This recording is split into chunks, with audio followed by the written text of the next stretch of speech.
টিনের একটি ঘর, এটি একটি মাদ্রাসা নবনির্মিত। হাইওয়ে মেন রাস্তার সাথে রয়েছে একদম এই মাদ্রাসাটি। রাস্তার সাথে হওয়ার এই মাদ্রাসা হওয়ার কারণে যাতায়াত ব্যবস্থা অত্যন্ত সুযোগ সুবিধা রয়েছে। বিশ্ব রুট দেখতে পাচ্ছেন, এখানে ওয়াজের প্যান্ডেল আছে। গতকাল রাত্রে ওয়াজ হয়েছিল। এই যে মাদ্রাসা, বিশবাড়ি আজিমিয়া নুরানি ও হাফিজিয়া মাদ্রাসা, দুরাগুটি, বিশবাড়ি, মোগলহাট, লালমনিরহাট, রংপুর। আপনাদেরকে এখন আমি মাদ্রাসার ভিতরের অংশ দেখাবো, আপনারা সামনে যাইতে থাকেন। আমরা প্রথমে দেখতে পাচ্ছি একটা কল। দেখতে পাচ্ছেন, কল কি বেঁধে রাখা হয়েছে কেন প্রশ্ন হতে পারে। চোরের হাত থেকে রক্ষা পাওয়ার জন্য এই পদ্ধতি অবলম্বন করে। এই দেখতে পাচ্ছি আমরা মাদ্রাসার সামনের অংশ, কয়েকটি ফুল বাগানের চারা লাগানো হয়েছে। এখন আমি মাদ্রাসার বারান্দায় দাঁড়িয়ে ভিডিও করতেছি। এই যে মাদ্রাসার দেখতে পাচ্ছেন টিনের। আমরা প্রথমে দেখতে পাচ্ছি অফিস কক্ষ, যেহেতু একদম নতুন মাদ্রাসা। দেখতে পাচ্ছি শিশু শ্রেণী, এখানে দেখতে পাচ্ছি পঞ্চম শ্রেণী, একই সাথে রয়েছে পঞ্চম আর প্রথম শ্রেণী। আপনার সন্তানকে দিনী শিক্ষায় শিক্ষিত করতে হলে আমাদের এই লালমনিরহাটে যারা আশেপাশে রয়েছেন এখানে ভর্তি করাতে পারেন। একদম মনোরম পরিবেশে আপনার সন্তান বড় হতে পারবে। এই দেখতে পাচ্ছেন মাদ্রাসার পাশেই অতিরিক্ত অনেক ক্ষেত জায়গা খালি আছে। যদি ভবিষ্যতে মাদ্রাসার সম্প্রসারণের জন্য ক্ষেত চাওয়া হয়, মানুষ ক্ষেত দিতে প্রস্তুত, সকলেই প্রস্তুত রয়েছে। এই দেখতে পাচ্ছেন রফিকুল ইসলাম সাহেবের নিজের হাতে গড়া এই মাদ্রাসাটি।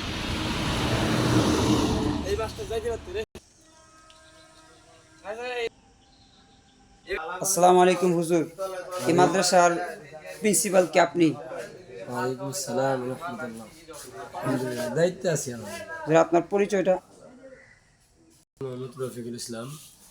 আমি আমার এলাকায় লালমনিরহাট জেলায় সদর উপজেলাতেই আমার বাড়ির পাশেই একটা মাদ্রাসা করা হয়েছে। আলহামদুলিল্লাহ, এখানে একজনে কিছু জমি দিয়েছে। উনি বলছেন মাদ্রাসা করতে যতটুকু জমি লাগে উনি দিবে। এই সুবাদে আলহামদুলিল্লাহ এলাকাবাসীর সহযোগিতায় আমরা কয়েকটা রুম করেছি।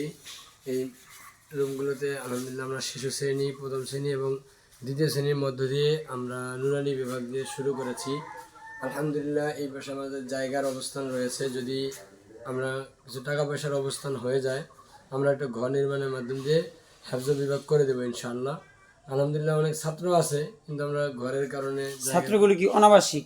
বর্তমান সবাই দিনের বেলায় এসে ক্লাস করে চলে যায়? সবাই দিনের বেলা চলে যায়, রাত্রে রাখার অবস্থান আমরা করি। আচ্ছা, আপনার এই মাদ্রাসা বর্তমানে কি পর্যন্ত আছে? কোন শ্রেণী থেকে? বর্তমান দ্বিতীয় শ্রেণী আছে। বর্তমানে আপনার ছাত্রছাত্রীর সংখ্যা কিরকম? আমাদের ছাত্রছাত্রীর সংখ্যা 72 জন রয়েছে।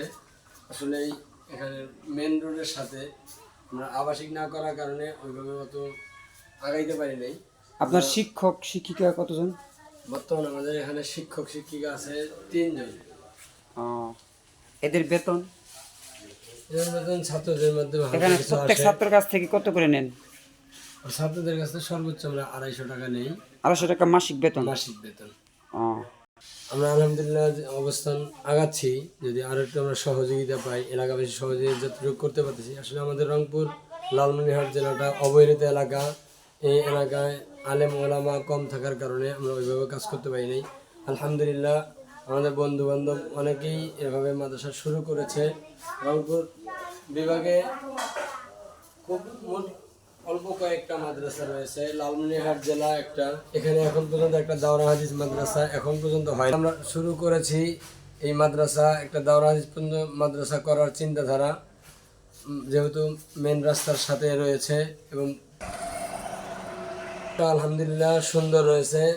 তাই আপনাদের সন্তানদেরকে আমাদের এই মাদ্রাসায় দেওয়ার মাধ্যমে কোরআনের আলোকে আলোকিত করে যেন দুনিয়া এবং আখিরাতের কল্যাণকামী হয় এবং আপনাদের সন্তানগুলো ধর্মীয় শিক্ষায় শিক্ষিত হয়ে দুনিয়া আখিরাতে কল্যাণকামী হয়। এই হচ্ছে মাদ্রাসার পিছনের দৃশ্য, দেখতে পাচ্ছেন রাস্তার সাথেই। এগুলো আগে পুকুর ছিল, এই মাটি দিয়ে ভরাট করে এখানে মাদ্রাসা করা হয়েছে। তার পরিবেশ আমার কাছে অত্যন্ত ভালো লেগেছে।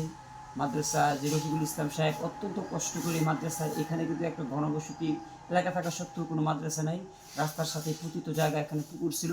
তিনি অত্যন্ত মেহনত করে, তিনি আসলে মেহনত এবং কষ্ট করে এই মাদ্রাসাকে প্রতিষ্ঠা করেছেন। এই জন্য আপনাদের সন্তানদেরকে ধর্মীয় শিক্ষায় শিক্ষিত করতে হলে দিনী শিক্ষার পাশাপাশি যদি অন্য শিক্ষায় শিক্ষিত করতে পারবেন। এই জন্য ক্লাস 1 থেকে 5 পর্যন্ত আপনারা এই সমস্ত মাদ্রাসায় দিয়ে দুনিয়া এবং পরকালে আপনারা ব্যবস্থা করতে পারবেন।